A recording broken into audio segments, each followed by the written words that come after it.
Welcome, I'm Rabbi Phil Bressler of Beit Am in Corvallis, Oregon, and this is the daily summary video for the Kitzur Shulchan Aruch Yomi Daily Halakha Learning Project, covering the passage from Siman 78, Seif 8 to Siman 79, Seif 1. You can find links to the Hebrew and English text of this passage and to the calendar of upcoming passages in this video's description. So we're going to continue and in fact wrap up our discussion of Torah reading on Shabbat and Yom Tov. So the rabbinic assumption about Torah is that it is complete, perfect, therefore any defect or irregularity in the copied text within a Sefer Torah makes that scroll pasul, that is invalid or unacceptable for use in public Torah reading. Now it's highly likely that if you're going to discover a defect at all in your Sefer Torah, you'll make that discovery probably in the middle of Torah reading in shul. So the Kitzur covers what to do in such a case. It's mostly explained elsewhere in Siman 24, but the Kitzur notes here specifically relate to Shabbat and Yom Tov.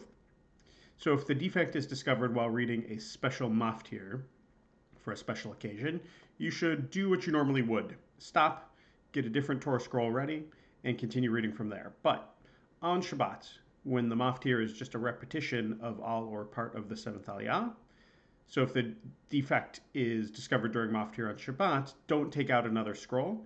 Just finish up and skip the after blessing. It's sort of like that extra aliyah is nullified. If it's a minor defect, like a missing or extra letter that doesn't actually alter the meaning or pronunciation at all, you just roll with it for your 7 Shabbat aliyot, but don't call any more up beyond that. And find another scroll to use later at Mincha. If you get into some scroll swapping scenario due to a defect and you have multiple scrolls out, plus some still left in the ark, try to use each scroll to read the portion for which it was taken out in the first place. You can make use of your Torah bullpen, as it were, if you have such a luxury. The Kitzur also covers priority order for folks who are entitled to an aliyah due to having a special occasion in their lives. Note, this is the Kitzur's list. Local customs vary and should be followed. Unfortunately, this is a list of all men. I would recommend, in terms of coming up with your own community's list for how these should be prioritized, to make sure to be more inclusive than that, reflecting your egalitarian values. But some highlights from the list are people getting married, a child who just turned 13, people celebrating a baby, someone observing a yahrzeit or who will observe a yahrzeit in the coming week, someone going on a journey just after Shabbat who has just returned from a journey, or an important guest at your congregation.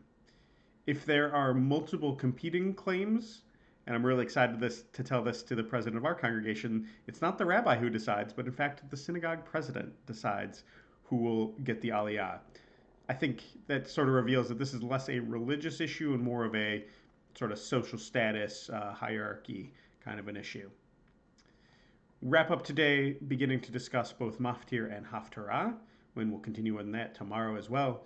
So after the 7 aliyot of Shabbat, one recites Chatzi Kaddish, and then the maftir aliyah is added. The person called up to bless for that is the person who will be reading from the haftarah, the selection from the prophetic books for the occasion.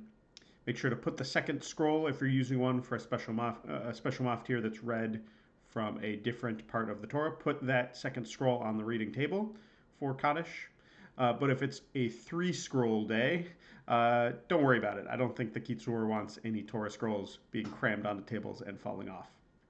That's all for today. As always, our learning is dedicated to Rabbi Shlomo Gansfried, the author of the Kitzur, and the historic Jewish community of Uzhhorod, Ukraine.